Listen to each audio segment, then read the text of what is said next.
Hey guys. Tonight, we're slipping into candlelight and velvet shadow. You're deep inside Richmond Palace, somewhere near the Queen's privy chamber. The rushes soft beneath your boots, and the fire flickering low. It's early spring, but the chill seeps through the stones like rumor. In the next room, the woman who ruled England for 44 years has grown suddenly very quiet. Her voice, once commanding ships and poets and executions, has all but vanished. Courtiers whisper that she hasn't smiled in weeks. Her food goes untouched. Her steps are slow, uneven. You're starting to wonder if even she can't hold the tide back forever. Spoiler: you probably won't survive this night at court either, but you'll learn what not to put in your face powder. So, before you get comfortable, take a moment to like the video and subscribe, but only if you genuinely enjoy what I do here. Tell me where you're watching from, and what time you're starting your slow slide into sleep. Now, dim the lights. Maybe turn on a fan for that soft background hum. And let's ease into tonight's journey together. You're already here. And so is she. But something about Elizabeth Tudor feels absent. Even as she sits before you, it's as if the light from the fire won't touch her anymore. She's dressed impeccably. Of course, pearls at her neck. Fine, ruffs like waves of lace, but you notice her hands. They rest on her lap like they don't know what to do anymore. No motion. No command. Just stillness. You've been to court before. Seen her in her element, laughing too sharply. Turning praise into subtle threat. Her eyes bright with whatever game she was playing that day. But now, that brilliance has gone soft around the edges. Not dull. Exactly. Dimmed. A month ago, she was still writing, still hearing petitions, still terrifying ambassadors with that fox-sharp smile. But now the windows stay shut. The dogs bark and are removed. Her ladies say she wakes in the night and wanders the halls.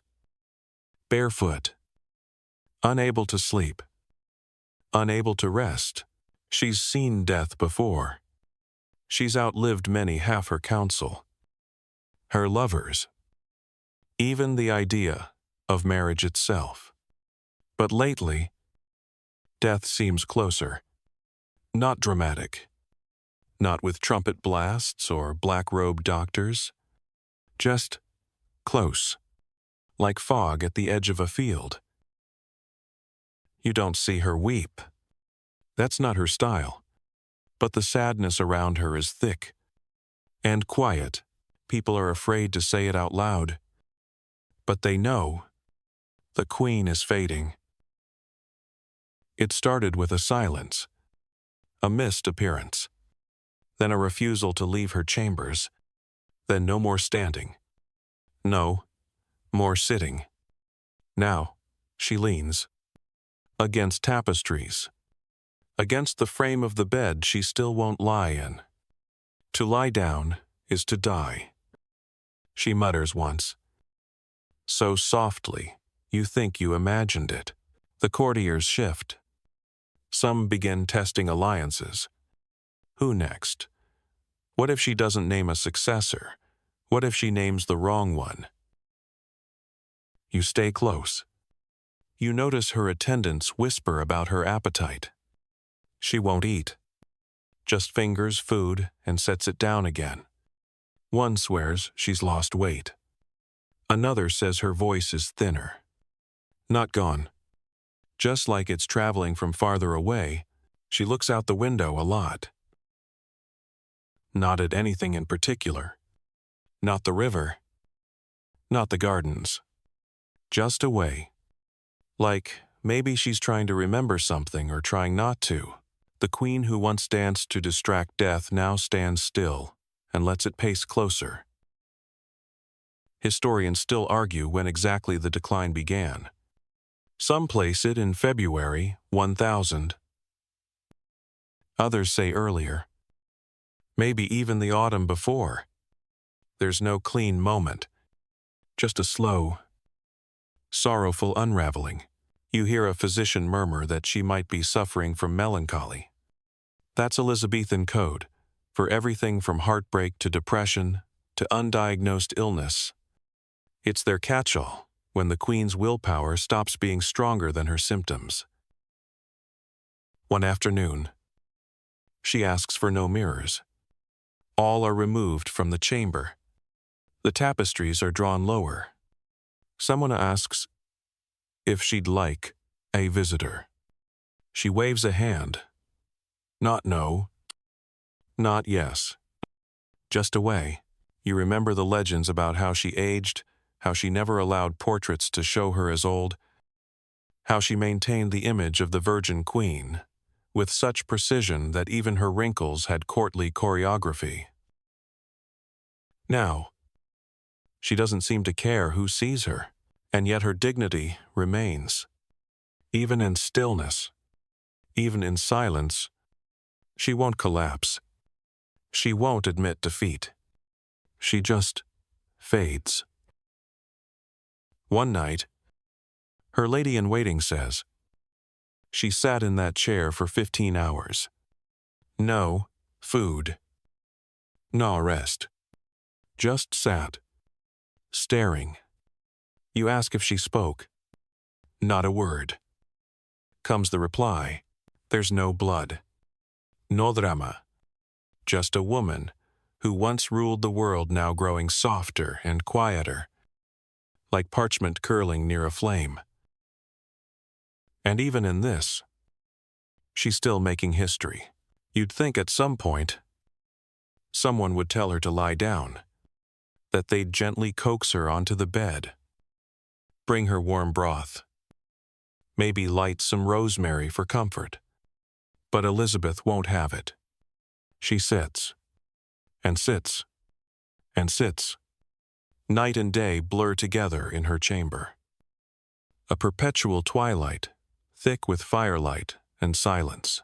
She hasn't slept in nearly 3 days. Not properly. Her ladies bring cushions, but she pushes them away. The bed stands untouched behind her grand. Carved, draped in embroidered finery, but it may as well be a coffin. Because here's the truth. She believes that if she lies down, she won't rise again.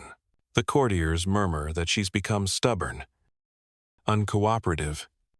That age has made her paranoid. Strange. But you standing quietly nearby sense something else. This isn't royal eccentricity. It's fear, not of dying. Exactly. But of the letting go part. She spent her entire life in control of nations, of narratives, of her own image. And now she senses that the last decision she'll ever make is whether or not to close her eyes. So she resists. You watch as the light in the room changes hour by hour. Morning gold fades to afternoon gray, then deepens into firelit amber. Still, she sits, hands resting on her lap, body barely shifting. Her mind races. Though you can see it, sometimes her fingers twitch, like she's holding something that isn't there. A scepter, maybe, or a memory. Her ladies whisper that her feet have started to swell, that her joints are stiff, that her skin is cooler than it should be, but she won't lie down. They try to reason with her. You're majesty. You'll feel better with rest. No, she says flatly. I must not.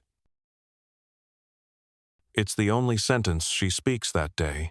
Historians still argue whether this long-sitting vigil was a true refusal or simply the symptom of her decline, a mind too clouded by age or sadness to sleep. Some say it was grief. Others think it was a spiritual resistance, a queen not ready to meet her god. You consider the timeline. Robert de Vere, the Earl of Essex, was executed 4 years ago. Some say she never recovered. His betrayal broke something in her, not just politically, but personally. He was the last man she may have truly loved, and she signed his death warrant herself. That's the kind of thing that lingers. Now, she looks like someone trying to outrun guilt on foot. One of the physicians suggests laudanum to make her rest. She declines. "If I sleep," she says quietly, "I may not wake." You bring her a cup of warm posset. She doesn't drink it. Instead, she looks at you for the first time in hours. Really looks.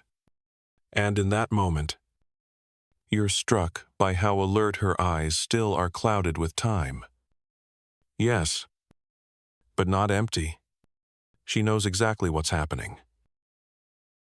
Elizabeth Regina Glorious, commanding, impossible, is waiting to die, but on her own terms, outside. The world slows. Spring hesitates. Courtiers speak in gentle tones and walk with softened steps. Rumors drift in from the halls the queen hasn't eaten in days. She hasn't moved. She's still sitting. And still, she does not lie down. She won't allow a deathbed scene. No dramatic clutching of hands. No whispered last wishes. If she has anything left to say, she's saying it with silence. You find yourself tiptoeing, even in your thoughts. Unwilling to break the quiet she's cultivated like a final garden, and when the fire burns low, and her head finally dips, not in sleep, but in sheer exhaustion, you think, maybe now, maybe she'll let herself fall gently back. But she startles awake and straightens, eyes darting. "Not yet," she mutters. "Not yet." And so she waits, upright, alert, unyielding, as if to say, "I'll die when I'm good and ready." Not before. You've grown used to the scent by now, that faint, chalky aroma hanging around her like a ghost. At first, you thought it was something in the air, maybe lavender sachets or damp velvet. But no, it's coming from her face, from that thick, pale mask of white that coats her skin so evenly. It almost doesn't look human anymore. Venetian ceruse. That's the name whispered among her ladies. A powder fit for queens. A luxury imported from the continent. Smooth as porcelain. Luminous under candlelight and made with lead. A lot of lead. You're close enough now to see the cracks forming around her mouth. Little fissures in the mask. Like drying plaster. She doesn't move much these days, so they're slow to deepen. But you know they weren't always there. And her skin beneath, it's grown dry. Almost papery. You once caught a glimpse beneath her sleeve. The rash climbing up her arm looked angry. Rough. And far too familiar. They call it lead sickness now. Back then, they just called it elegance. You watch her sitting, still upright, still silent, still clutching at something invisible. Her hair, what remains of it, is tucked neatly under her wig.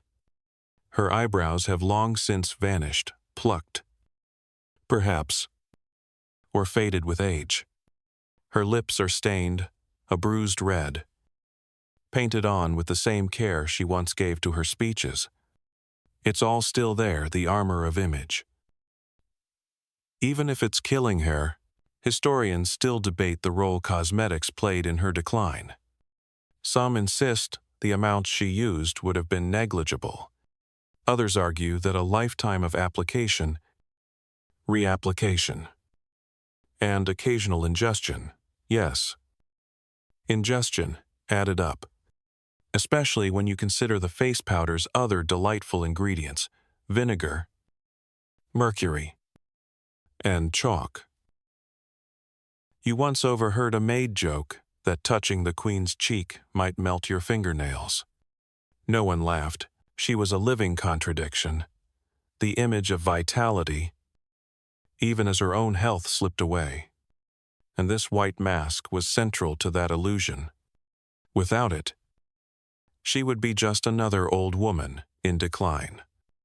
With it, she was Gloriana myth, monarch, and marble statue rolled into one. One morning, you see her struggling to breathe. It's faint, a shallow gasp, a subtle wheeze, but it's there. Her physician leans in, pretends not to notice. If this is caused by years of toxin exposure, there's nothing he can do now.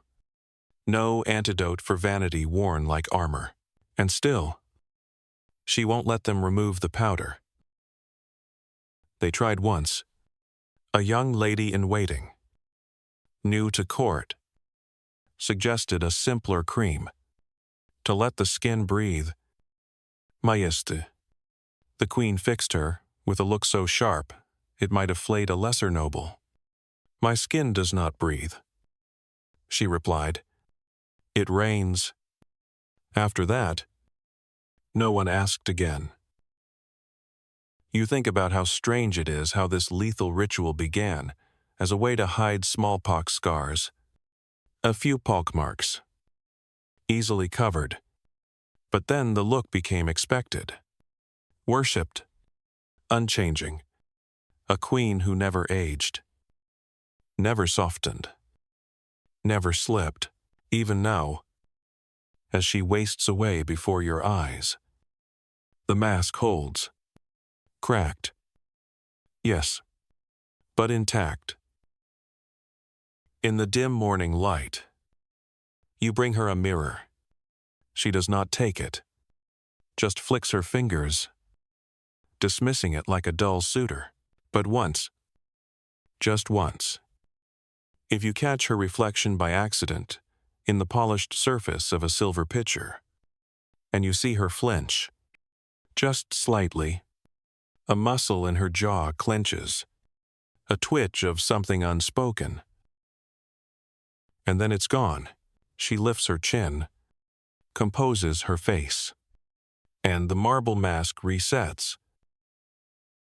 The ladies return with more ceruse, a fresh layer to keep up appearances. Even now, as if death might be delayed by powder and paint, you stand at the edge of the room, watching history harden before your eyes. There's a lesson here. Somewhere. Maybe about power. Maybe about performance. Maybe just about how far one woman will go to never be seen as weak. But Elizabeth isn't teaching tonight. She's fading. And still, she glows. You shift your weight slightly, careful not to creak the floorboards, and glance around the chamber. It's colder now, not just from the late March wind slinking in around the windows, but from something deeper, something you feel in your ribs. The queen hasn't moved in hours. Her face, waxen beneath the latest layer of white lead, reflects the candlelight in a way that makes her look more statue than sovereign. And yet, the room is full. Not of people most have been dismissed, but of presences. Not voices, she's asked for silence, but of memories. Every tapestry on the wall is one she chose. Every cushion embroidered with her cipher. Her gowns hang on carved pegs, still grand and puffed with memory. And the paintings. Oh, the paintings. They line the walls, like sentinels Elizabeth in armor. Elizabeth as Astrea. Elizabeth pointing at a globe. Elizabeth. Always ageless. Always alone. And they watch her now. Or perhaps she watches them. You think she's talking to them sometimes. Not aloud, her lips don't move, but her eyes flick from face to painted face. Like she's counting old friends. Or enemies. Or ghosts. She's surrounded by echoes. You move closer, pretending to tend to the fire. It doesn't need tending. But you do. Anything to fill the heavy quiet. The Queen's gaze is distant. She sees something you don't. Maybe someone. You remember the stories, how she slept with a dagger under her pillow. How she kept letters from old lovers in a locked box beneath her bed. How she refused to let anyone touch her after Essex died. It's Essex she lingers on now. You think. His portrait is half covered. As if even in these final days, she isn't sure whether to love or loathe him. The court still gossips, always has, that he was more than just a favorite. That maybe her most private loss was also her most public betrayal. He begged for mercy. She gave none. And now, she's stuck in a room with all her choices. Historians still argue whether grief played a part in her decline, whether, in losing Essex, she lost something of herself. But you don't need footnotes to feel the air in this room. The weight of everything unsaid. She finally shifts. Not much, just a tilt of the head, but it's enough to draw your breath. She's still here, barely. You glance toward the windows. Outside, the world still spins. Courtiers sip wine and flatter each other in the halls. Musicians rehearse madrigals. They'll never play for her again. But in this room, time stretches. You're stuck between heartbeats. One of her ladies tries to speak. The Queen holds up a single finger, and the silence reclaims its throne. You hear the ticking of a jeweled clock. Tick. Tick. Tick. She turns slightly, as if expecting someone to step through the door, but no one comes. The door stays closed. You wonder if she's waiting for her father, Henry, who never thought she'd reign, or for her mother, Anne Boleyn, whom she barely knew but wore like armor her entire life, or for Mary, the half-sister who imprisoned her. Or maybe she's waiting for no one, just stalling. You imagine what it's like to be the last Tudor, the final note in a dynasty that has burned so brightly, so bloodily. She's not just watching her own life end, she's watching an era vanish. She once said she was married to England. And now she's dying alone, in a room full of paintings. You offer her water. She doesn't respond. Her gaze is fixed on the portrait of herself dressed as Gloriana. Gold embroidery, blazing like sunlight. You wonder what she sees. A triumph, a ghost, or a lie. You step back. The candles flicker. The fire hisses softly, its flame shrinking. You shiver. Though, the room isn't any colder than before.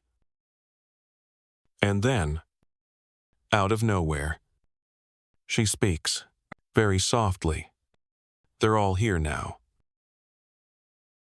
You blink. Your Majesty. She doesn't look at you, just keeps staring ahead. You listen carefully, but she says nothing more. only silence, and a room full of ghosts. You blink twice, unsure whether you truly heard her speak or just imagined it. They're all here now. The words echo faintly, like a whisper trapped in velvet. And as you glance around the room again, you wonder if she's right. Maybe they are all here. Those she crowned and those she killed. Those she loved and those who betrayed her. But among them, surely, is him, Robert d'Evreux, 2nd Earl of Essex, the golden boy turned traitor, the man who once burst into her chamber before she'd put on her wig and somehow survived it, the man she once trusted to fight the Irish, who failed so spectacularly that he returned unbidden and was executed on her order. You remember the stories. She gave him chance after chance. He squandered them with youthful arrogance. He staged a rebellion. It lasted less than a day. She signed the warrant. But it wasn't just ink. It was heartbreak. You weren't there the morning they brought her word that the axe had fallen. But everyone who was swears she went silent for hours, that she looked out her window like she could still call him back if she stared hard enough, that she aged 5 years in 5 minutes. Historians still debate how much Elizabeth regretted Essex's execution. Some argue it haunted her to her final days.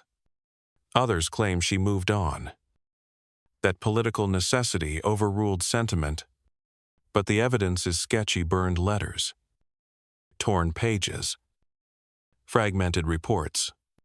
The truth is as guarded as her crown jewels. And yet, now, in these strange twilight hours, she keeps returning to that one painting of him, Essex, all swagger and lace, eyes twinkling with too much confidence and too little sense. You catch her staring at it for minutes at a time.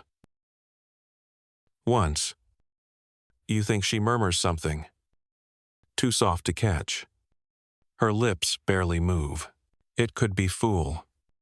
It could be forgive. It could be both. She doesn't say his name aloud anymore. No one does. It's like speaking it would summon him. And no one knows how she'd react to that. But she wears her grief like perfume faint, persistent, clinging to her, no matter how often she washes. You imagine the scene over and over. She signs his death warrant. She walks away. But does she sleep that night? Does she dream of him charging into battle? Or of his head falling into a straw basket? Does she imagine him young, golden, unchanged? Or does she see him turn in that final moment, to mouth opening to ask a question she'll never hear? Once, years ago, she called him my Robin, and when he died, part of her never quite stopped saying it. The court moved on. It had to. War, plague, suitors, scandals. They never paused for heartbreak. But she never quite did. Either. You realize now that this room isn't just a death chamber. It's a reliquary, a museum of choices, and Robert Devereux is the largest exhibit. She doesn't weep. She hasn't wept in front of anyone in decades. But her stillness is louder than tears. Outside, the wind picks up, rustling the palace banners. You hear a bell from the chapel, calling no one in particular. The Queen doesn't stir. She's still watching him. You wonder what she's saying. In that hidden space behind her silence. Maybe something like, I loved you. I trusted you. I warned you. Or perhaps, I'm sorry. She shifts her eyes toward the fire. And you swear. You see the light catch a tear, but it's hard to tell through the layers of powder and shadow. No one will write about this moment. It's too quiet, too private, but it feels important. Like this is the real ending, not the death to come, but this letting go of the one man she never quite managed to punish or protect properly. You step back as her lady approaches. She flinches at the sound, and then waves her off. Still not ready for company. Still not done with whatever conversation she's having with the past. And so you leave her there. Just for a moment. Sitting by the fire. Watching a man who isn't really there. A queen beside a ghost. Both of them stuck between what was said and what never could be. You find yourself standing outside her chamber now. The door firmly closed. The silence behind it nearly sacred. The corridor is quiet. Too quiet for a royal palace, but no one dares speak above a whisper anymore. Inside that room, time feels like it's softening, stretching, slowing. Outside it, the palace holds its breath. Down the corridor, you hear murmuring from her physicians. They pace in a small cluster, robes swishing, heads bowed. They've been summoned, dismissed, summoned again. None of them knows what to do. The queen refuses all their tinctures, won't drink the infusions, won't take the drafts. One of them suggests placing a sprig of rue beneath her tongue. Another proposes ground pearl, or syrup of poppy. But they all know, if the Queen of England doesn't want to be treated, she won't be. And she doesn't, but you notice something. When she's not speaking, not staring at Essex's portrait or the fire, or nothing at all, she's touching her face. Her hand moves to her jaw again and again, just gently, as if something there aches. One of the older women at court mutters a superstition. A pain in the jaw means the soul is preparing to leave the body. You don't believe it, but you do remember a detail you once overheard in another room. Long ago. Something about a tooth that refused to be pulled. Elizabeth, it's said, had a decaying molar that troubled her for years. By the late 1590s, it had become so painful that her physicians urged her to let them extract it. But she refused, terrified of pain, of blood, of vulnerability. Her courage on the battlefield was famous. But when it came to medicine, to ease her fear, the Bishop of London reportedly had one of his own teeth pulled in front of her, just to show it was nothing. Charming, she still declined. Now, standing in this hallway, you wonder if that same rotten tooth is still there, nestled like a ticking clock inside her jaw. Historians still argue whether this tooth caused systemic infection. In an age before antibiotics, even a small abscess could become catastrophic, especially if it lingered for years. Some suggest the infection may have spread into the jawbone, into the blood, even into her brain. You imagine it, the Queen's mind growing foggy, not from grief or age or poison, but from one stubborn tooth she refused to let go. Back in the chamber, she winces again. Her fingers rise to her face. The same spot. The same slow, invisible battle. She doesn't cry out. Of course not. Crying out would mean admitting pain. Pain would mean medicine. Medicine would mean control hers. Relinquished. No. She will not yield. Instead, She sits in stately silence, while a possible infection eats her from the inside. You can almost admire it. Almost. You return to her side with a cloth soaked in warm rosewater. She accepts it wordlessly and presses it to her cheek. Just once. Then sets it aside. The ladies say she hasn't eaten anything solid in over a week. Not for lack of appetite, but because chewing has become unbearable. She sips only broth now, and even that in tiny, reluctant swallows. One morning, her breath smells faintly sour. You notice it, but say nothing. So do the doctors. So do the ladies. Everyone pretends it isn't there. Because if it is, then so is the cause. And the cause might be that cursed tooth. The queen sits for hours, her mouth set in a straight line, her hands folded neatly, but now and then, her eyes flutter shut, and her jaw tightens ever so slightly. Like she's bracing, like she's somewhere else, somewhere darker. You wonder what it's like to carry your own undoing in your mouth. They tried once more to convince her. A few weeks back, "Let us relieve you, Majesté." One of the doctors had said, "We can draw the ache and let you rest."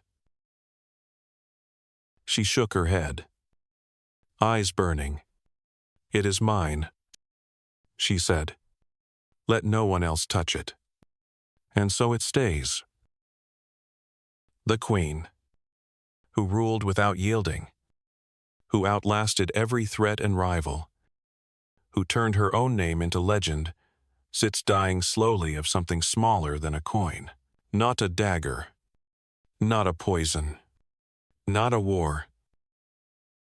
Just a tooth. You wake to muffled footsteps in the corridor. Another physician arrives tall, lean, eyes dark with sleepless worry, and is immediately ushered into the queen's chamber. You follow a minute later. Quiet as dust. The room smells of old perfume, candle wax, and that sharp metallic edge of something unseen but not unfelt. Elizabeth hasn't spoken today, or yesterday. Her mouth has become a line thin, tight, and utterly unreadable. But even without words, you can tell something has shifted.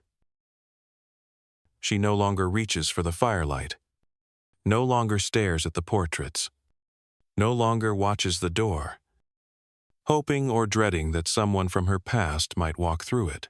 She is still sitting. Of course. Always sitting. Still refusing the bed. Now, more stubborn ritual than royal quirk. But her body seems smaller. Not just thin, but tucked in, as if she's trying to disappear in slow motion. And her expression, once a mask of imperious calm, has softened into something closer to sadness. The word no one says aloud is depression. Well, not in that modern sense. Back then, it was called melancholy, a deeply unfashionable word for an entirely inconvenient emotion. Kings and queens weren't supposed to feel it. They were supposed to command storms, not get caught in them. But there's a storm behind her eyes now, and it's been there for weeks. Historians still argue whether Elizabeth's final decline was physical or emotional, whether her organs failed first, or her spirit. The records from 1603 are vague, contradictory, and full of euphemisms. Some accounts mention settled sorrow. Others speak of leaden humor or the falling away of cheer. But if you stood in this room, even for 5 minutes, you wouldn't need euphemisms. You'd see it plain as daylight. She's heart-weary, bone-tired, grief pale. And it's not just Essex. It's everything. Her closest advisors are dead. Her beloved Dudley, long buried. The poets who once sang her praises have gone quiet. The country she ruled is uncertain, fractious, ready to move on. She's outlived almost everyone. Imagine that, living long enough that your own legacy begins to gather dust. You try to offer comfort, fresh flowers, a gentle harp melody from the hallway, a softly read psalm. She waves it all away. Once, she reaches for your wrist. Not tightly, just enough that you stop. Too much noise. She whispers, "Let it be quiet." You obey. The silence is thick. But, somehow, it feels less hostile than before, as if she's finally making peace with it. The ladies continue their duties, brushing her gown, smoothing her wig, freshening the powder on her brow. Rituals without meaning now. Their hands move by habit. She barely notices. You watch the physician frown as he examines her. He looks at her pupils, her breath, her fingers pale and still. He takes notes, but you suspect he's only pretending to write something useful. He mutters to another courtier. She fades, but not from fever. The heart fails without cause. You want to correct him. The cause is clear. She has simply run out of reasons. She ruled alone, loved in silence, commanded with poetry and politics. And now, she watches it all slip into dusk. Even her dog, a small, loyal creature who used to curl beneath her skirts, now lies curled on the far end of the room, as if knowing it's not time to beg for affection anymore. It's the quiet that strikes you hardest. Not the pain, not the pallor, but the soft, steady withdrawal. She is becoming less there, and then something strange happens. One of the younger ladies places a mirror on the table, not in defiance, just by accident. Its silver face catches the candlelight, and for a brief moment, Elizabeth sees herself, or maybe doesn't. She stares into it like it's showing someone else, not Gloriana, not the Virgin Queen. Just a woman, alone, a little afraid, and unbearably tired. She doesn't move, just blinks. And the mirror is quietly taken away. You're not sure what time it is anymore. Morning. Maybe. Or late afternoon.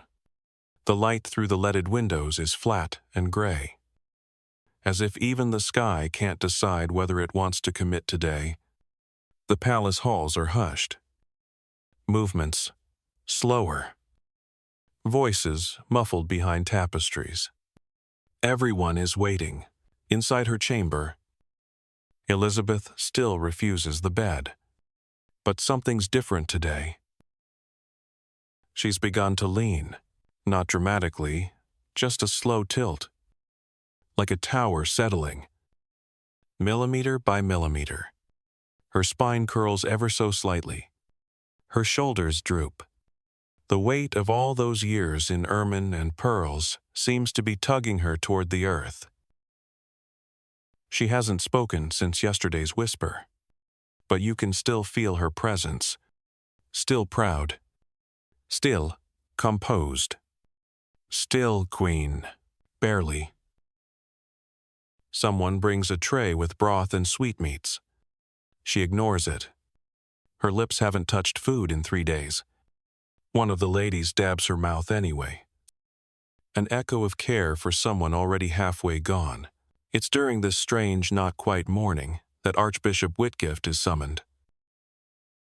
You hear the shuffling first, then the gentle creak of the door. He enters, robed and pale, hands clasped around a small book, face etched with worry and reverence. He's aged, too, his gait slower, his eyes watery. But today, that doesn't matter. Today, he's here, not as an advisor, but as a shepherd. He kneels beside her, low, humble. Your Majesty, he murmurs. May I pray with you? She blinks slowly. Her lips part. But no sound comes. Her gaze flickers to him just for a moment, and something in it says yes. Or maybe why not? Or maybe just I'm listening. He opens the Book of Common Prayer. His voice, though tremulous, fills the quiet with gentle rhythm. He reads from Psalm 23. His words soft and old and worn with meaning. The Lord is my shepherd. I shall not want. You mouth the lines silently as he continues. You've heard them at dozens of bedsides. But never beside a queen. She doesn't respond. But when he says, Yea, though I walk through the valley of the shadow of death, her fingers curl inward, ever so slightly, like they're holding something invisible, a memory, a name. No one dares interrupt. Historians still argue whether she ever officially confessed, whether she allowed the last rites in the Catholic sense. After all, she'd spent her life treading the razor's edge of religious tension, Protestant in doctrine, Catholic in pomp, a walking compromise crowned in fire. But today, theology takes a back seat to quiet comfort.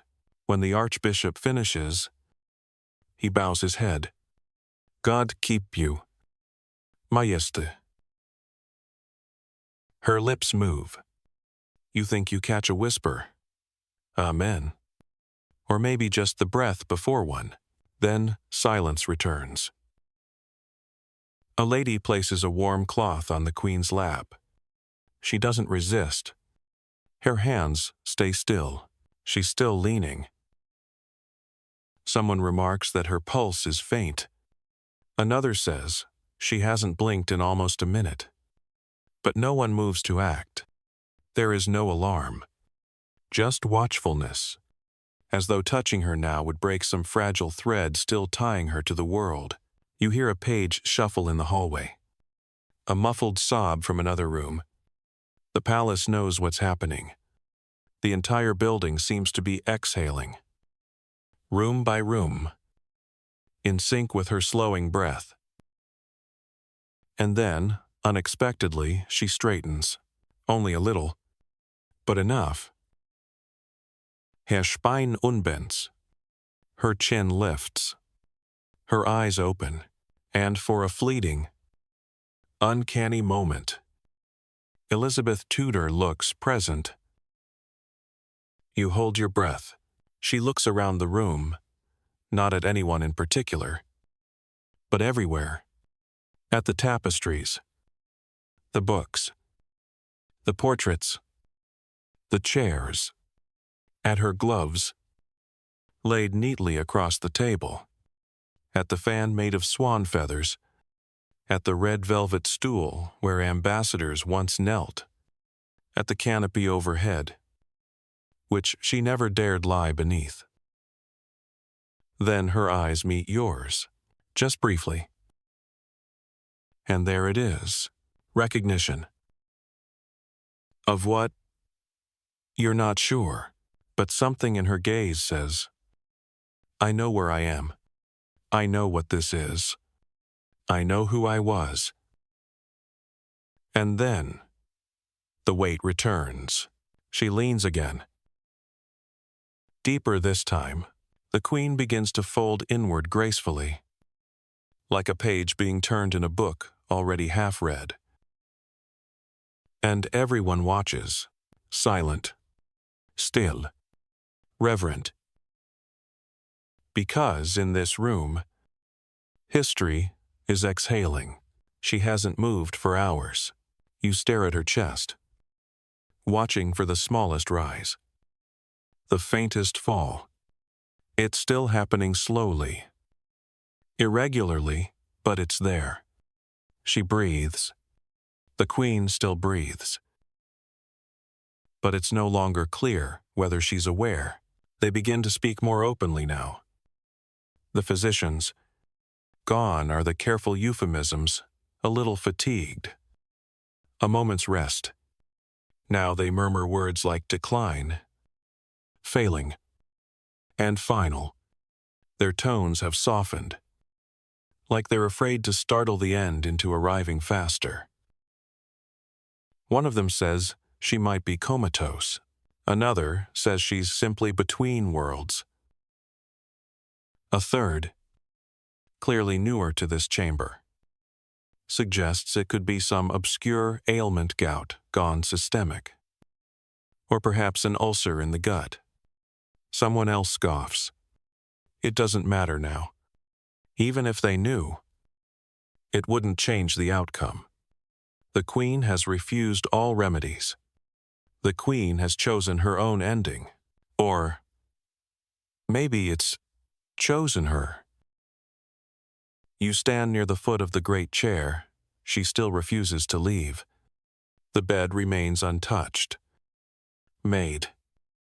Symbolic. You wonder whether anyone will dare lie in it again. It's remarkable how little is known about these final days. Historians still argue whether she died peacefully or in torment, surrounded or alone, lucid or lost.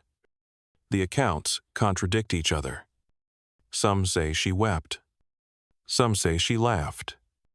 One suggests she gave a rousing farewell speech. Another claims she uttered not a word. You know the truth sits somewhere in between.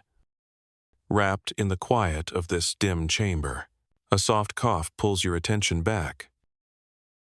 Her head has tilted slightly to one side. Not dramatically, but her chin now rests on her collarbone. You think it might be gravity, but something in it feels intentional. Like even in this state, she's composing herself. The sun outside has begun to lower. You know this not because you can see it, but because of the angle of the light on the floor. It stretches longer now. The shadows in the room drift across the stone like tired dancers. A page enters with word that the council awaits news. They are camped nearby, hushed, reluctant to enter. They've been told the Queen is not yet dead, but no one says how close. You wonder what they'll do when she's gone. No heir has been formally named. James of Scotland remains the favorite. Yes, but officially, nothing has been written. Nothing proclaimed. And Elizabeth, true to form, refuses to speak of it. Has refused for weeks. Even now, with her voice likely lost for good. Some in court cling to hope that she might gesture, nod, blink once for yes, twice for no. But her eyes are closed, her hands slack, her decisions, perhaps, already made in silence, and still no one dares declare her dead. You approach again with a damp cloth. Her skin is warm, but not feverish. Her pulse, a flicker at the wrist, is slow but stubborn. You wipe gently, not to cool her, but to offer some small gesture of presence. As you do, you notice something. The ring.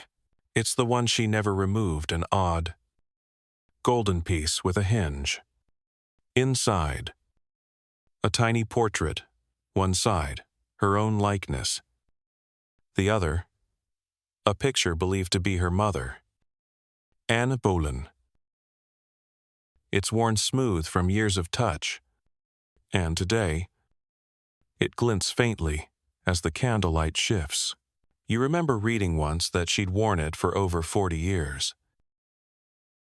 You wonder now if she remembers who gave it to her, or if she's holding it close for the last time. A bird cries somewhere outside. The Queen does not stir. The ladies whisper to each other about whether to send for more clergy, about whether to send for James, about whether to prepare the body already. But she is not gone. Not yet. She lingers, balanced on the final edge. You try to imagine what she sees, whether her mind has become a long hallway filled with flickering memories, whether she walks through it now, barefoot, crownless, brushing her hand along tapestries embroidered with her past. Does she see her coronation, the Tower the Virgin pageants? Does she hear the cheers from Tilbury? Smell the roses of her youth? Feel the sun from summer progresses past? Or does she simply feel the chair beneath her bones, and nothing else? A physician steps back and sighs. We are beyond the reach of science now. He's not wrong. What's left is waiting. What's left is silence. What's left is the Queen. Still breathing. For now. The next morning creeps in quietly, like it's unsure it should be here. There's no trumpet, no fanfare, no courtly bustle, just the soft rustle of gowns and the muted scuff of leather slippers across flagstone floors. The Queen is still breathing. Somehow. Slower than before. Shallower, but undeniably alive. No one knows what to do with this fact, because this is no longer living in the grand sense, no royal decrees, no sharp wit, no sovereign decisions. This is life stripped to its barest whisper. A gentle flutter in the throat, a heart tapping faintly beneath brittle ribs. The monarch is present in body only, drifting somewhere. No one can follow. Yet, the Archbishop has returned. Unbidden. He stands nearby, murmuring scripture not because she asked, but because it feels like someone should. One of her ladies plucks absent-mindedly at a lute. The tune is slow and strange and unfinished, as if even the music is afraid to end. You've begun to mark the time by the candles. The one on her writing table is burned to a stub. The tall one near the door is on its third wick. There's something quietly ceremonial about it. Like you're not just tending flame, you're marking the Queen's countdown in wax. She hasn't opened her eyes since yesterday. Her jaw has slackened. That sharp Tudor chin, once so famously defiant, now softens toward the inevitable.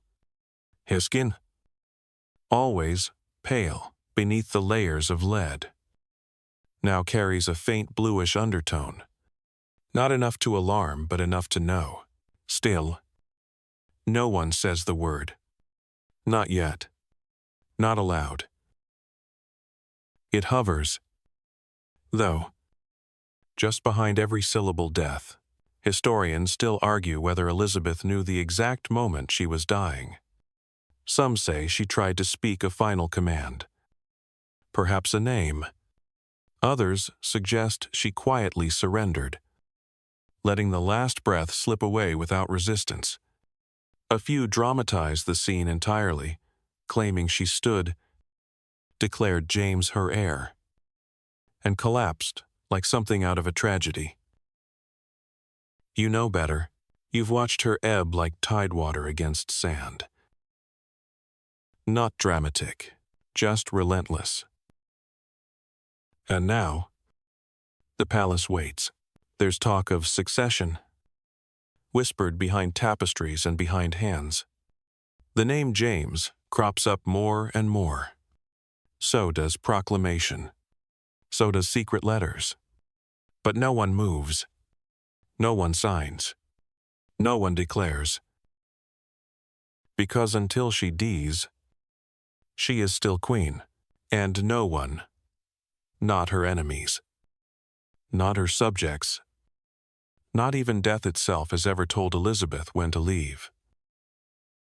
You walk the room again, noting the unchanged things, the gloves folded neatly, the empty cup untouched, the mirror shrouded in cloth, the small ring still on her finger. Her dog lies curled under her chair, still and silent, and then the silence breaks.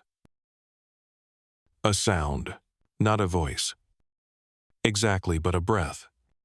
A new one, slightly sharper. You turn, her fingers twitch. It's so subtle. You almost miss it, but then her lips part.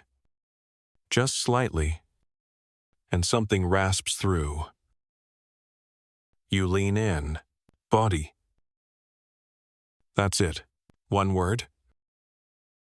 Or half of one. You hold your breath. Another sound comes, more breath than voice. Weary. You freeze. The others stop moving.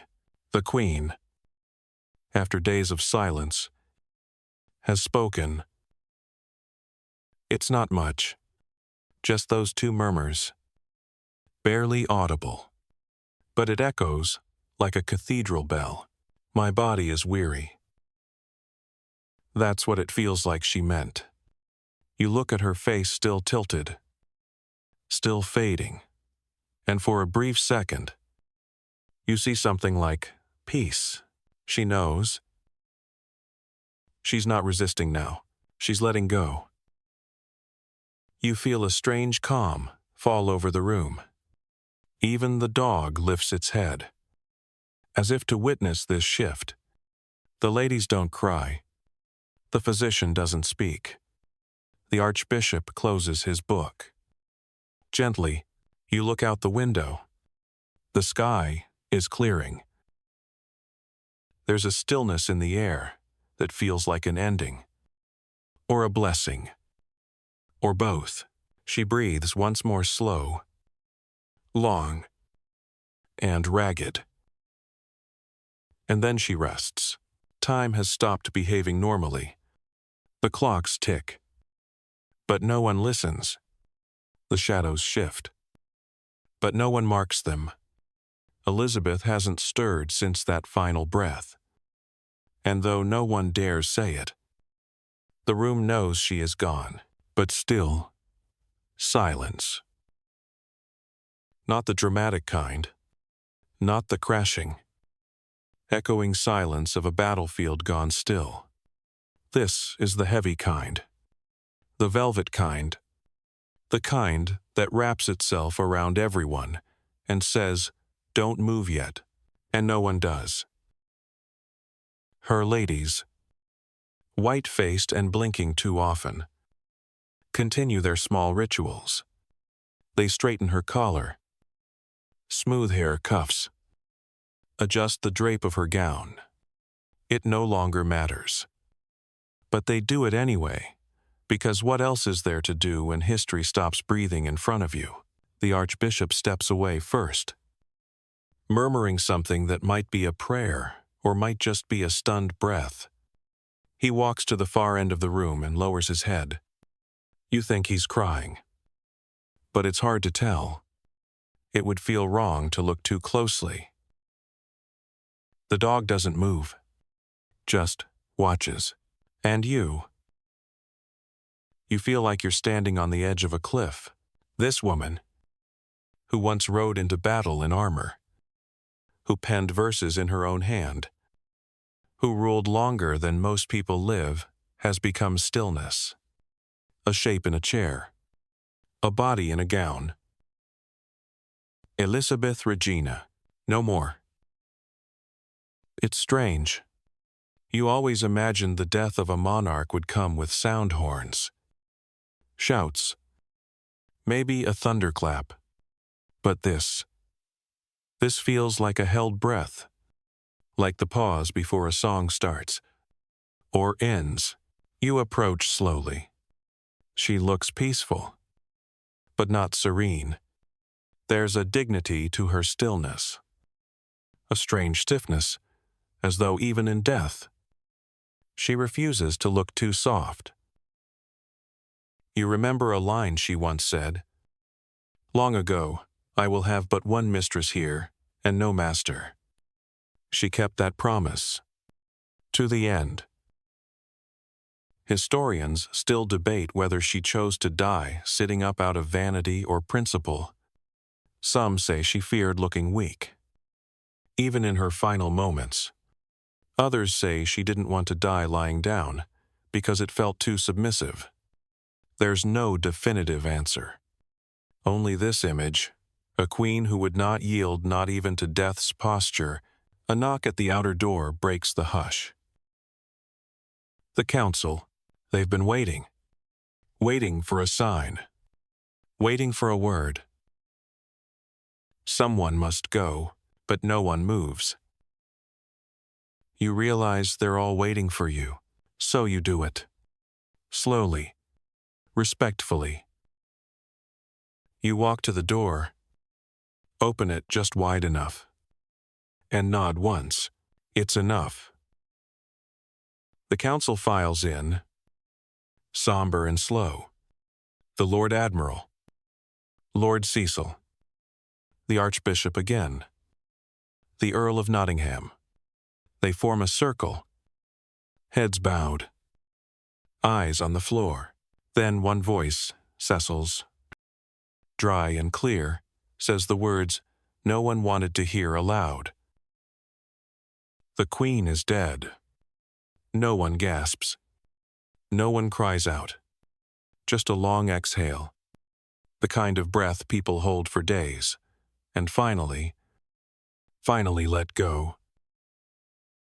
And then comes the second line, the one that must always follow, "Long live the King." It's strange to hear it. For 45 years, England has had no king. Only her. And now, a man she never named, never met, never trusted entirely, James of Scotland, will take her place. The thought feels like turning a page that isn't ready. The council disperses to prepare the official proclamation. Outside, the news begins to spread like wind across grass. But you linger. You return to her side and touch her hand one last time. It's cool now, but not yet cold. You think of everything she was: the Virgin Queen, Gloriana, Lioness, Legant.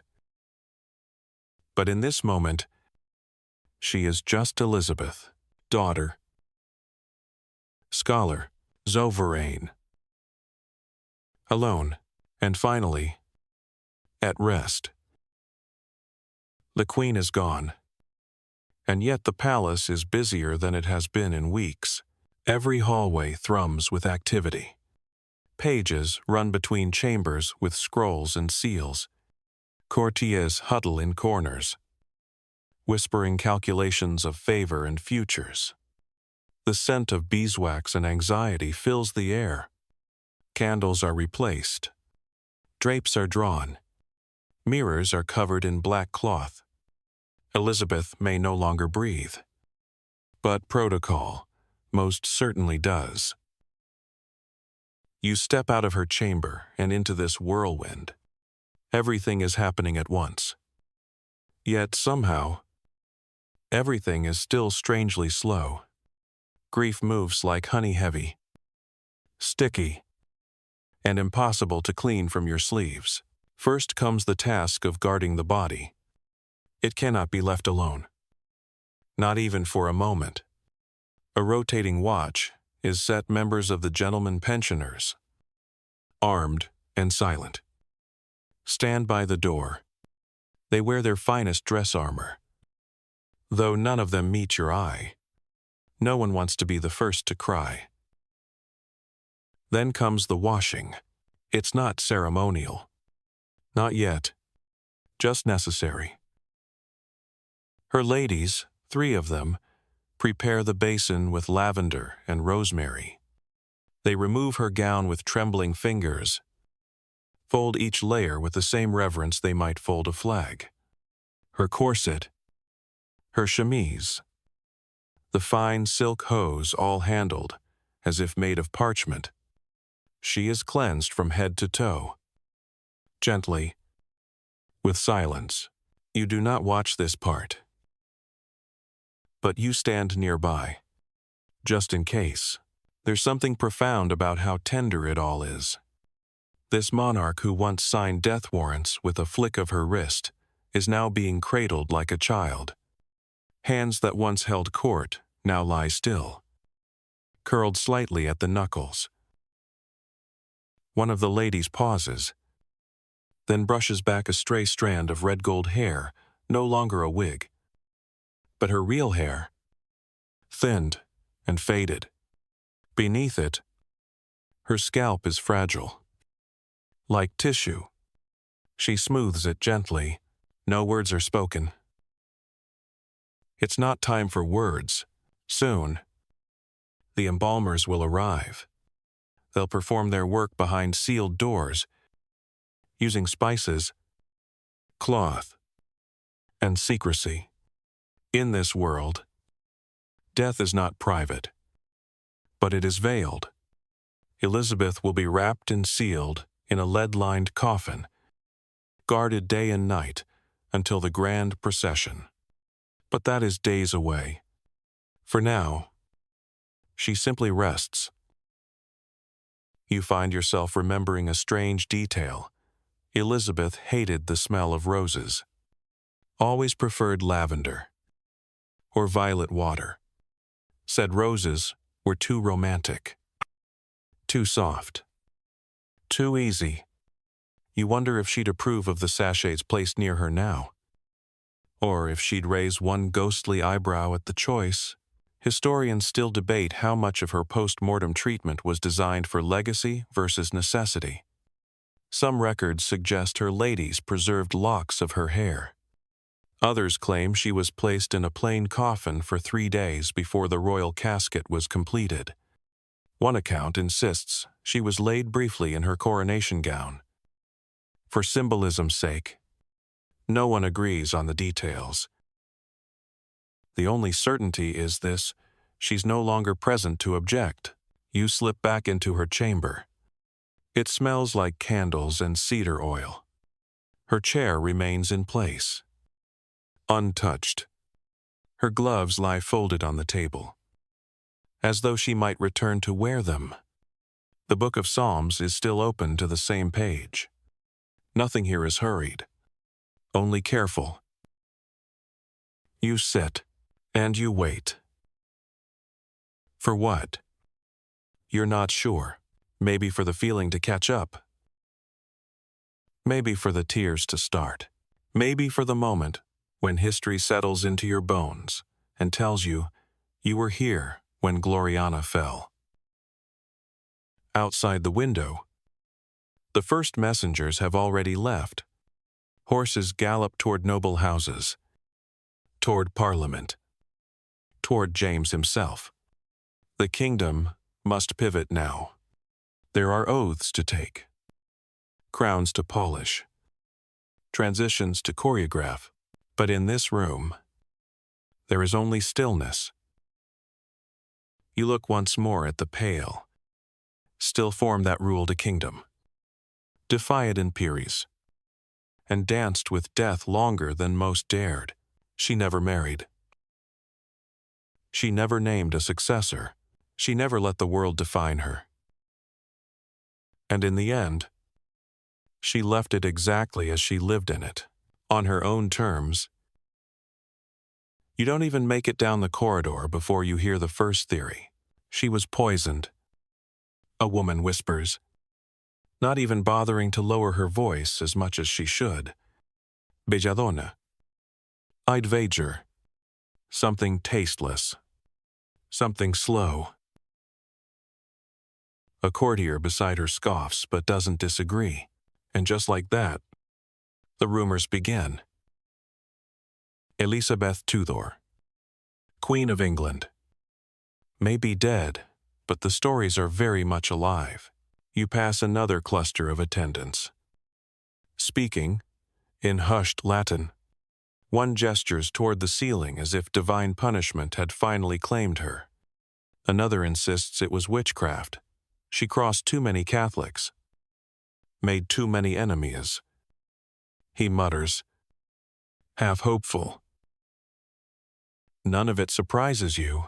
A monarch dies.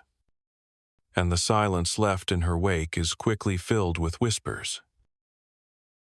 They say she might have been slowly poisoned by her own doctors, or perhaps by a foreign agent, Spanish, French, the Pope himself. Perhaps. Finally, exacting vengeance on the Protestant queen who defied him for decades. One theory claims her ladies administered the fatal dose, jealous of her fading beauty or tired of her temper. Another bolder still suggests James of Scotland sent an assassin well in advance to clear his path to the English throne. He couldn't risk her changing her mind last minute. After all, of course, none of these theories offer any proof. They're stitched from scraps, an odd twitch in her hand, a peculiar pallor to her skin, an overheard moan in the night.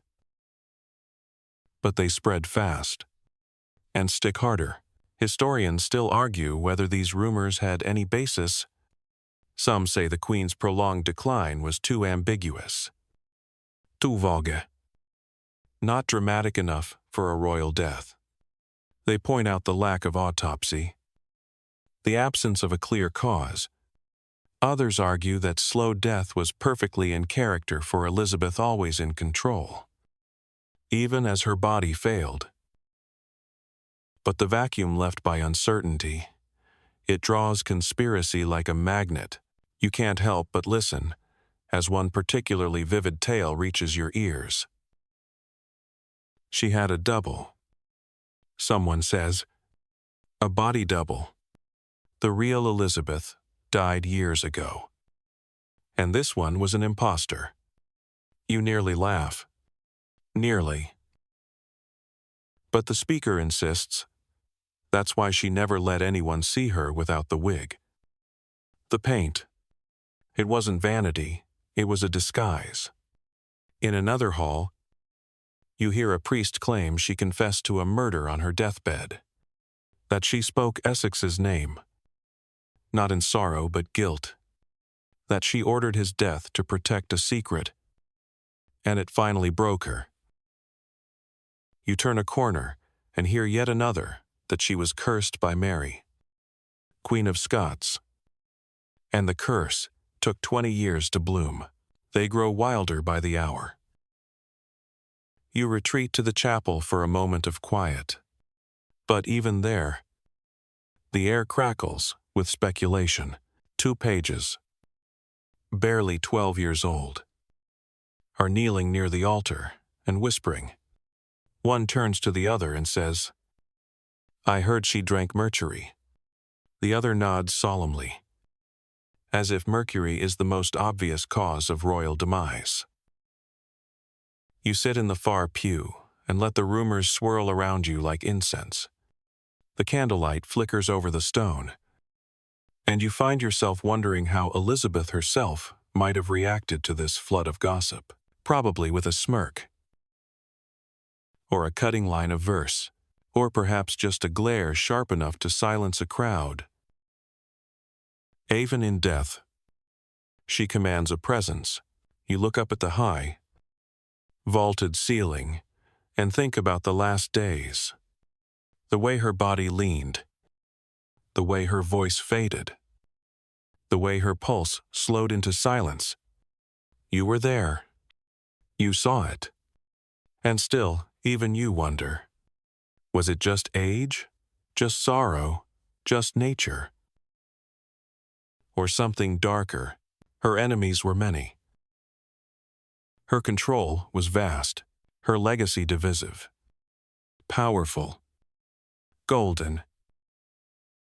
Of course, people would assume she didn't just die, because women like Elizabeth, they don't go quietly. They're dragged out by fate or stabbed in the back by their own legend. You lean back and close your eyes. The Queen is dead. But her story is only getting stranger. They lock the doors, not with a click or a clank, but with ceremony. With intent, with the weight of centuries behind the motion. The great oaken doors of Richmond Palace close gently, muffling the world outside and sealing history inside. You're one of only a few still near her chamber. The Queen is gone. But her death isn't public. Not yet, and that is precisely how the Privy Council wants it. You watch as they gather men in dark robes and anxious shoes, some chewing their lips, others smoothing the fronts of their jerkins as though that might bring clarity. A few pace. One begins writing something down, but stops halfway through the first word. What now? That's the question, hovering in the air like smoke. Elizabeth had no surviving children, no crowned heir, no written decree. So who inherits the crown? James. Most likely. Everyone expects it. Even she may have expected it. But she never said it outright. And, until someone announces her death, no one can announce his rule. The country cannot have a king while the Queen is technically still breathing, even if that breath has been gone for hours. And so, they do what councils do. When faced with uncertainty, they stall. They send no messages. They dispatch no riders. They tell no servants. They don't even open the window shutters. The Queen is dead, but, as far as the outside world is concerned, she is still on the throne. It's a strange moment. This pause between monarchs. You feel like the country itself is holding its breath, waiting for a sign, any sign that the great wheel has turned. Inside the chamber, everything remains as it was. The candles still flicker. The body remains untouched.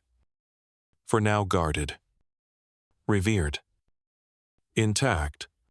Her ring is still on her finger. Her hands are still folded just so. Her ladies wait beside her, pale and motionless as statues. One begins to hum softly. A lullaby. Maybe. A prayer. Or something older. You glance again at the council. Now, deep in debate. They'll need proof. One says, James won't move without a signed declaration. We have none. She whispered it. That's enough. Is it? No. They pace again. Historians still argue whether Elizabeth actually named James before she died. Some accounts say she made a faint hand gesture, possibly spelling James with her fingers. Others believe it was wishful thinking, spun after the fact to smooth the transfer of power. There was no royal decree, no letter, no dramatic final scene. Just that hand, just a moment, just enough ambiguity to feed centuries of speculation, and so the council waits. They fear instability, a power vacuum, rebellion. The news must be controlled. carefully framed. Elizabeth was beloved, feared, symbolic if the people hear too soon, or too messily. There will be chaos. You realize now that this delay, this locking of doors, isn't about politics. It's about theater. The final act of Gloriana must be scripted perfectly. Only when the council agrees on the words, "She died peacefully," she named James, the realm remains secure, will they let the news escape. And then comes the announcement, the mourning, the funeral, the coronation, the new monarch, new coins, new banners, but not yet. Tonight, the Queen is both dead and alive. Schrödinger's monarch. Trapped between legacy and silence. You lean against the wall, tired in your bones, and wonder how long the pause will last. How long can a country pretend it still has a queen? When her heart stopped at dawn, one of the councilmen approaches you. Was she calm at the end, he asks. Not cruelly, just quietly. You nod. He nods too, as if that answer helps, then walks away to join the others. You think about what Elizabeth would have said about all this. The secrecy, the waiting, the locking of doors, probably something biting. Probably something poetic. Or maybe she'd just laugh. One of those low, sharp chuckles she used when courtiers tried to outwit her. And you swear just for a second you hear that laugh echo down the corridor, but it's only the wind. And the weight of her legend pressing against the hinges. They never opened her. That's the part that nags at you now like an itch you can't quite scratch. No autopsy. No post-mortem. No physician with a lancet and a ledger taking notes on the state of her organs. Just whispers. A velvet cloth. And quiet removal. For a woman who spent her life being scrutinized, watched by her court, studied by her enemies, painted and repainted into near deification. It's almost ironic how little was known about her death. You remember watching them prepare her. Not the first time, when her ladies washed her skin with lavender water. But the second time, when the embalmers arrived silent, suited in black, carrying bundles of herbs, sealed jars, lead sheets. They worked quickly, professionally, not out of disrespect, but out of fear. The longer a royal body lingers unpreserved, the greater the risk, not just of decay, but of myth unraveling into something altogether less flattering. She was already beginning to change. The color was different, the stillness deeper. One of them unwrapped a small packet of myrrh. Another unfolded a sheet of linen as long as a hallway. They said nothing, just bent to their work, and made a legend into something manageable. You wanted to ask why no one performed a proper examination. After all, wasn't that the point of medical inquiry, to seek answers? But the answer was obvious. This wasn't about science. This was about control.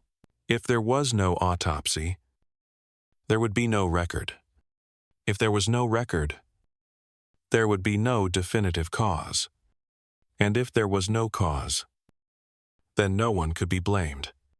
Not her doctors. Not her court. Not her cousin across the border. And certainly not Elizabeth herself. Historians still argue whether it was her decision. Some say she made it known, perhaps years earlier, that her body was never to be opened, never violated. Others argue that the council made the choice, afraid that discovery might damage her image. Perhaps both are true. Perhaps neither. You sit in the gallery now, alone, but for the creak of the wooden floor and the flutter of the black mourning banners tied along the ceiling beams. The palace is full of preparations. But you've stepped away, seeking a pocket of stillness. The wind rattles against the high glass panes. Somewhere far below, you can hear the soft rhythmic hammer of carpenters building a catafalque, her ceremonial platform of rest. When it's finished, it will be draped in velvet, surrounded by candles, and placed beneath the dome of Whitehall for all to see. But they will not see her.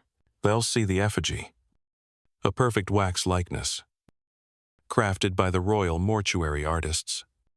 She will lie there in state, lifelike and glowing, with her eyes forever closed and her lips forever composed. She, but not her. That wax figure is as much performance as anything she wore in life.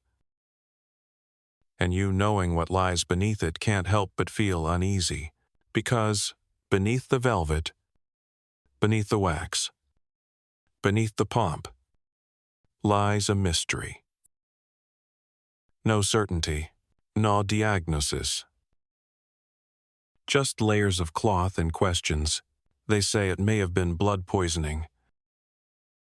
They say it may have been a stroke. They say it may have been grief, or infection, or something no one thought to name in time.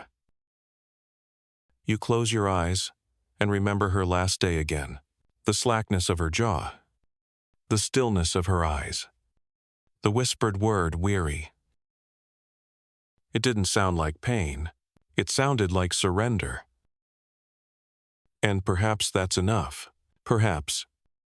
For someone who spent 4.5 decades commanding an empire, the act of choosing not to fight death was the final power move.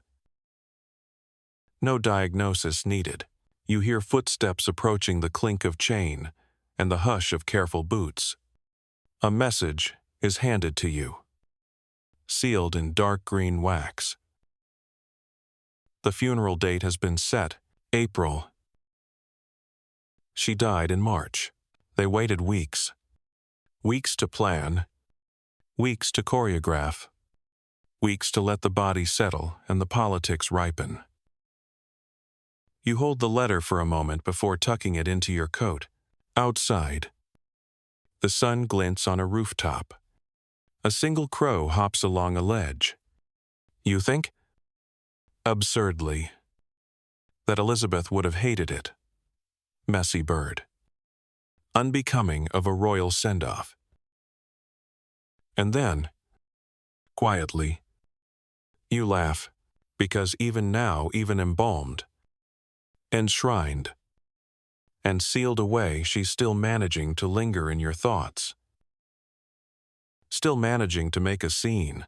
You're walking through Westminster Abbey now. It's quiet but not silent. There's always a whisper here, even when no one's speaking. Stone has a memory. So does dust.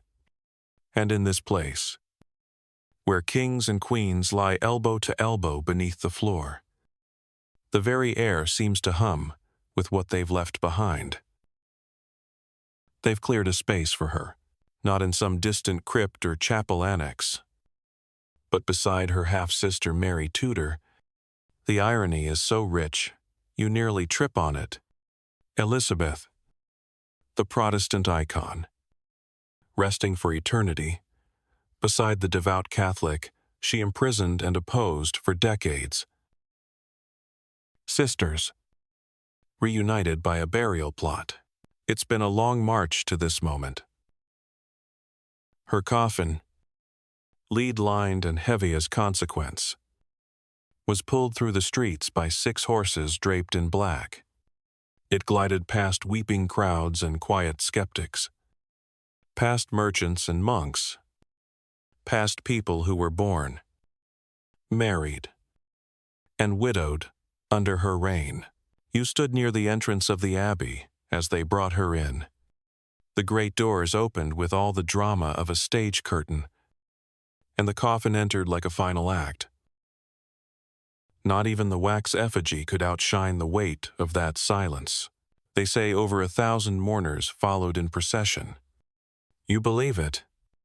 You saw their faces, some blotched with tears, others unreadable, all swept along in the river of ritual. And now, here she lies, or rather, here she waits. The abbey staff are preparing the final rites. A tomb has been carved. A slop chiselet. Latin inscriptions approved by men who only half knew her.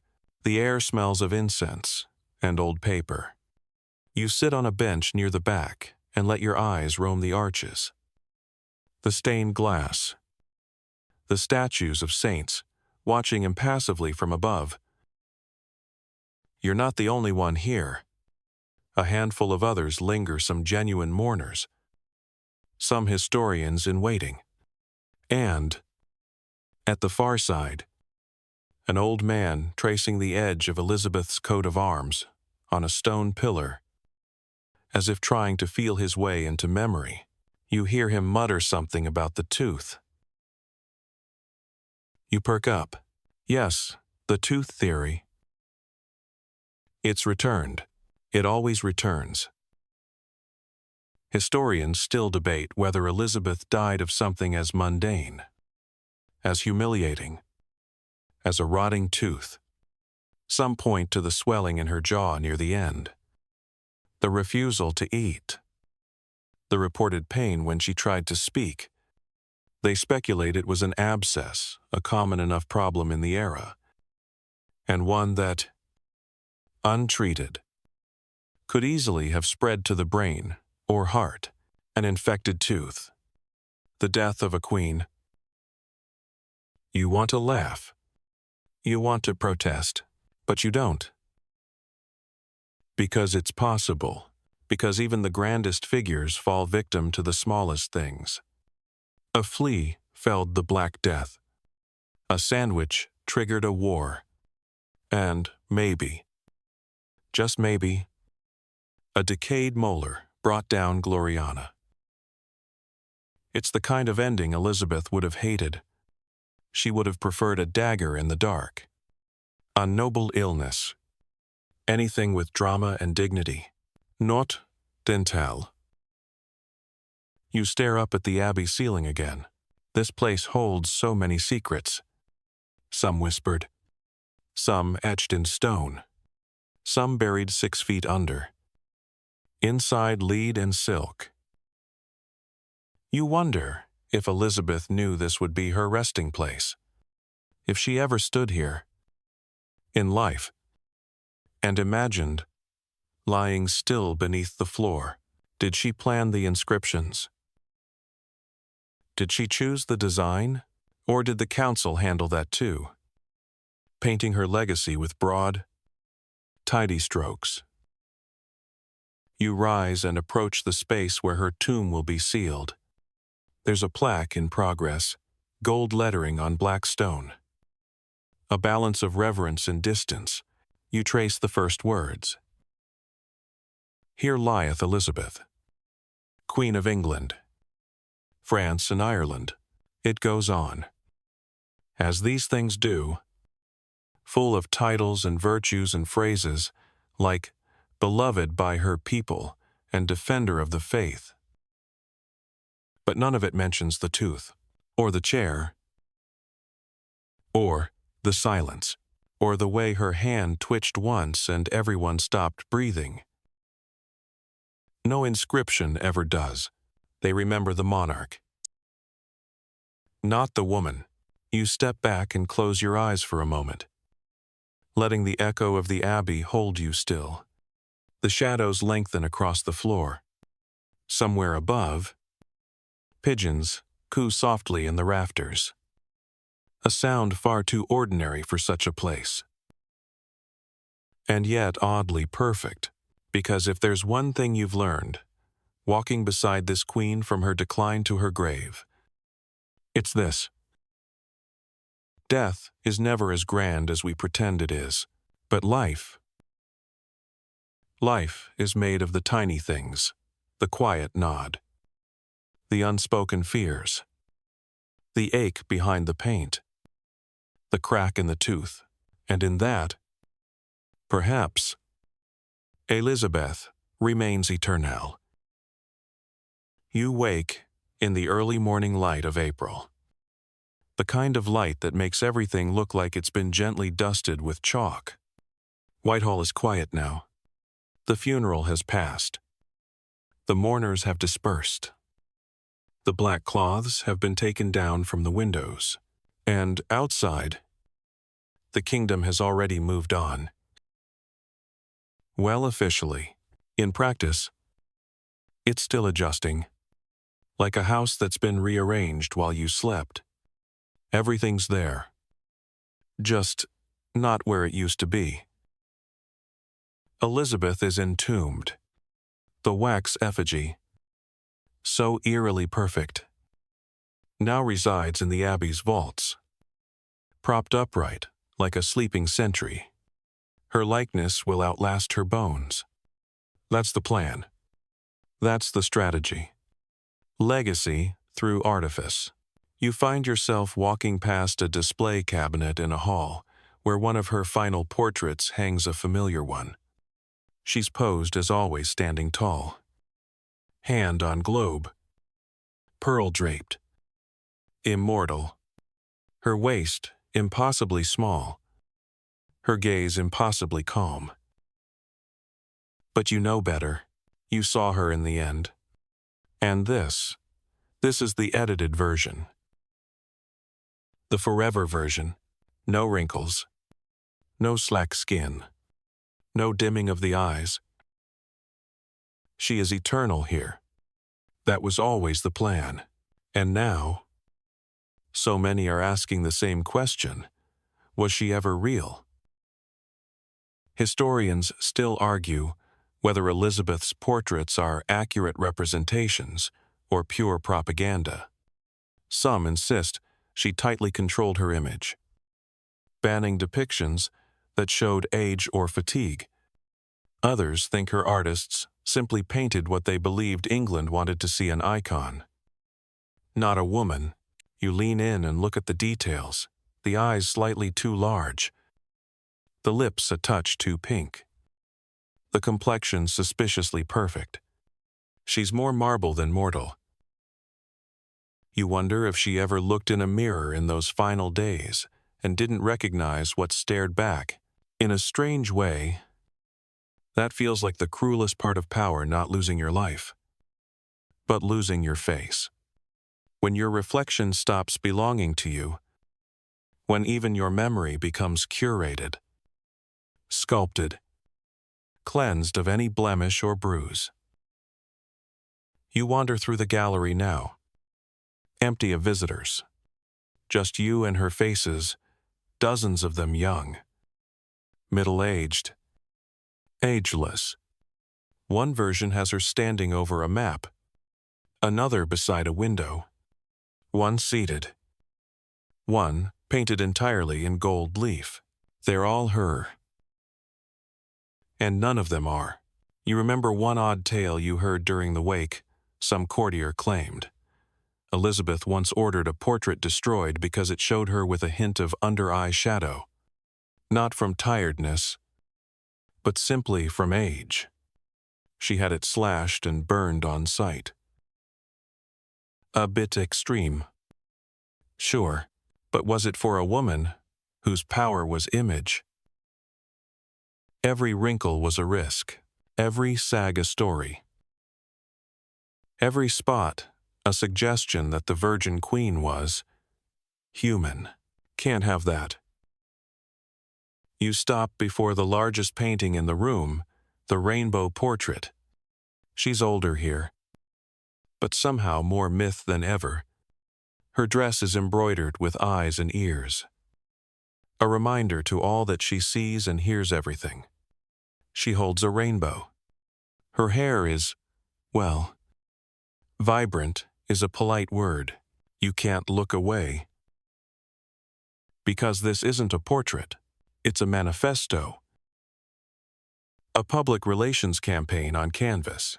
And even now, century later, it works.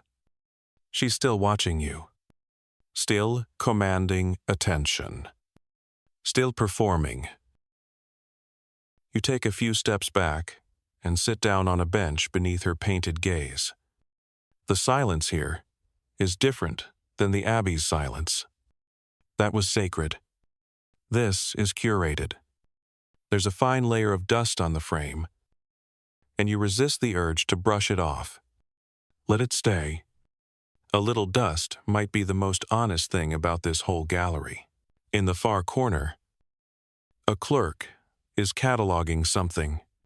He doesn't look up, just scribbles, cross-checks, seals a folder. Another piece of the Queen filed away. You close your eyes for a moment.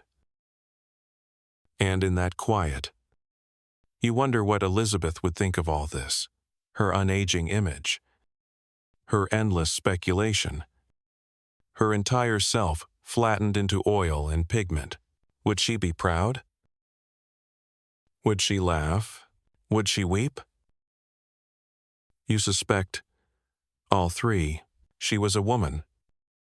After all, a sovereign. Yes, but also a girl once locked in the tower. A young queen dancing in slippers too tight. A lonely ruler writing poetry in the margins of her proclamations. And yet, the world remembers her best like this unmoving, glowing, intouchable. Still, always still. You leave the gallery behind. The heavy wooden door creaks as it closes. And for the first time in days, maybe weeks, you're outside. In air that doesn't smell like beeswax, or incense, or aging velvet. The sun is up. Properly now. Not in that hesitant, early morning way, but full and confident. The Thames glints like it's trying to dazzle someone. Maybe her. The crowds are back in the streets. Horse carts rumble over cobbles. Bakers open shutters. And a group of boys kicks a ball past a stack of crates without even glancing at the guards. Life resumed. But above every doorway still hangs a strip of black cloth. Morning lingers like a mist, thin and slowly evaporating. For some, the grief was real. For others, performative. But everyone wears it. Even the skeptical merchants and grumbling farmers. Because when a monarch dies, the whole country dons the costume, whether or not the emotion fits. You pause by a wall where someone has scratched a message into the plaster. The Queen is dead. The Queen is forever. There's a heart beside it, drawn in charcoal. Badly, but earnest. And that's the thing about legacy. It rarely unfolds the way anyone plans. Elizabeth tried to shape hers through portraits, speeches, performances. She tried to sculpt herself into the myth of Gloriana. But now, it belongs to others. To history books, to tour guides, to gossiping washerwomen and awestruck scribes, and to you. You pass a tavern where two old men argue about whether she really had dozens of lovers. One insists she did, secretly, always secretly, while the other slams his mug down and declares she died a true virgin, pure as her pearls. Then a third man leans in and mutters something about her possibly being a man in disguise. The room erupts in laughter. Even in death, she's still the subject of the most delicious nonsense. You walk past a print shop. A new broadsheet hangs in the window. James I. crowned. Below it, in smaller print, Elizabeth's body lies in Westminster. Nation mourns. There's a poem printed on the back. An anonymous tribute. The meter's a little off, but you can't help reading it aloud under your breath. She bore the storm. She held the crown. She wore the red, the white, the frown. She fought with pen. She ruled with flame. And none who saw forgot her name. You smile. It's not good poetry, but it's hers now. Forever stitched into the tapestry of mourning verse and cheap ballads, historians still debate what Elizabeth's reign truly meant. Some call it a golden age. Others see it as calculated tyranny wrapped in lace. Some praise her brilliance, her diplomacy, her stubborn resistance. Others point to the bodies Mary, Essex, Campion, and call it blood-soaked. No one agrees, but no one forgets. You reach the river's edge and pause, watching the boats. A small one glides past with black sails. You wonder if it's carrying someone home from the funeral, or perhaps just playing along with the day's mood. Everything today is half real. You sit on a low wall by the docks and think about the strange intimacy of walking with someone through their final days, of witnessing the gap between their image and their truth. Elizabeth's body is gone. Her tomb is sealed. Her likeness is fixed. But herself, that part lingers. In rumors, in laughs, in arguments shouted across tavern benches, and in you, because you saw her when no one else could. Not the Gloriana of tapestries, not the marble statue in the square, but the woman in the chair, the breath that stilled, the hand that trembled, the eyes that closed. No painting shows that. No portrait does. You stand and take one last look at the river. The bells of Westminster begin to chime the hour. On the wind, the city shifts, and though the crown now rests on another head, you swear, if only for a second, you can still hear her voice carried faintly across the tide. A whisper, I may have the body of a weak and feeble woman. And then it's gone. Just the wind now. Just the Thames. Just the memory. So now, with the bells of London fading behind us, and the soft hush of the river lapping gently at its banks, we close the final page of this long, quiet story, the life of Elizabeth I. Guarded, stubborn, spectral, has drifted from flesh into folklore, and you followed her every step of the way, from the hush of her deathbed to the solemnity of Westminster Abbey, from whispered rumors to wax effigies, from fading portraits to freshly printed broadsheets. You've watched a legend become still. You've felt the shift of a kingdom holding its breath. You've stood beneath the cold stone arches where her name is carved in gold leaf and silence. And now, the world turns on without her, but maybe you still carry something with you, some quiet echo of her stubborn breath, her painted calm, her whispered last word. Maybe it clings like the soft weight of a wool cloak in winter.